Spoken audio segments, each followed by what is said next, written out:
Penn State men's hockey felt at home in NCAA Tournament Regional. The Nittany Lions' Allentown Regional game on Friday night proved the importance of the state part of Penn State. Somehow, a team featuring a majority of the roster that hadn't yet faced an NCAA tournament felt right at home in their first taste of the dance. Penn State took down the region's #1 seed, 5-1, in front of a crowd that traveled well-dressed in white. In their biggest game of the year, nearly the whole squad performed well, with noteworthy moments coming from every line and pair on the ice. Yet, after as close to a perfectly played game as the blue and white could have hoped for, the first words of Coach Guy Gadowski's speech went to the fans. "There's so many games in Pegula Ice Arena where we ride the atmosphere," Gadowski said.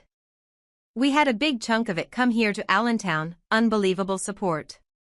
Prior to the game, the city of Allentown, Pennsylvania, was flooded with Nittany Lion fans dressed in white. They filled up a bar next to the arena, with the overflow filling up another restaurant right next door. Once the crowds ran their way inside, it was clear the 1 seed was not given home ice advantage. Throughout the game introductions and opening seconds, the usual roar zone greetings and taunts drowned out the arena sound like they do in Pegula, with 3 sections of Penn State students floating above the main goaltender. "You look around and you get chills," freshman forward Charlie Serrato said. "You're like, man, where else would you rather be?" Even after Maine scored the first goal, the arena never calmed down. By the time Penn State exited the first period with a lead, it felt like a whiteout party in eastern Pennsylvania. While Maine insisted the atmosphere wasn't the cause of its defeat, its players credited the Penn State fan base for showing out. "I don't think it played much of a factor," Maine junior defenseman Brandon Holt said. "It was a great atmosphere, credit to them." While the home environment helped Penn State, it wasn't the only reason they felt so at home.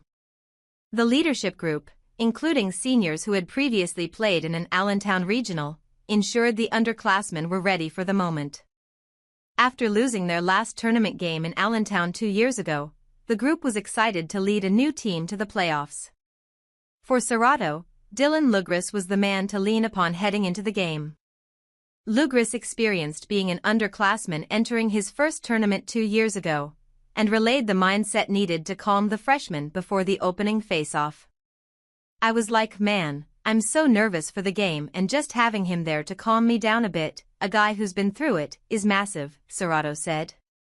On top of having past playoff performers on the roster, the whole squad has been playing in high-pressure games all year since starting out 0-8 in conference play.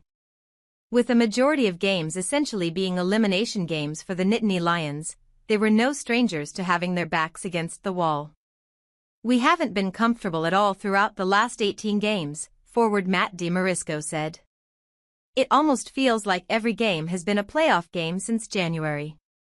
The team's unity and culture have been key talking points throughout the season's comeback. That extends from the leaders all the way to the fan support, culminating in the victory on Friday night.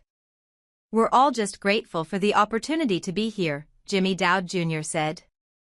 "After the first half, we could have just shut down, but we banded together as a group. It showed again tonight." Dowd stated the team will continue with that mindset throughout the remaining tournament run. They returned to the PPL Center on Sunday for the regional final against Connecticut, the former team of goaltender Arsenii Sergeyev. While Gadowski didn't want to speak for the goaltender, when asked about the matchup, he continued to emphasize the team's unity and goals. "I'm sure it would mean a lot for Sergeyev and the rest of his teammates to clinch a spot in the Frozen Four for the first time in program history," Gadowski said.